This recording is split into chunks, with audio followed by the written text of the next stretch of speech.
Молодые ученые – будущее Осетии. В рамках федеральной программы во Владикавказе проходит научно-практический форум. Его цель – выбор перспективных научных проектов, а также стимулирование молодежи к инновационной деятельности. В конкурсе участвуют 29 молодых людей в возрасте от 18 до 28 лет. Их работы представлены в нескольких номинациях: информационные технологии, медицина будущего, современные материалы и технологии их создания, новые приборы и аппаратные комплексы биотехнологии. Конкурсанты охотно делятся результатами своего исследовательского опыта. Давид Кибизов – один из тех, кто стал финалистом. Мой проект заключается в создании высокоэффективного фотокатализатора на основе оксида титана 4, модификации рутил.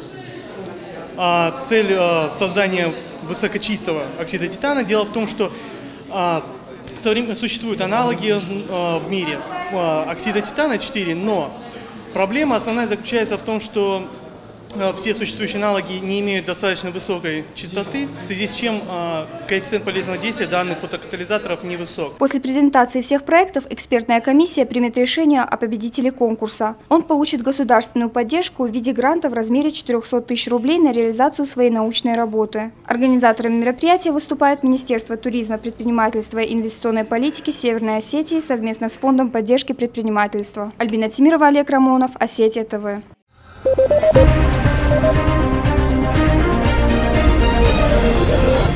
Thank you.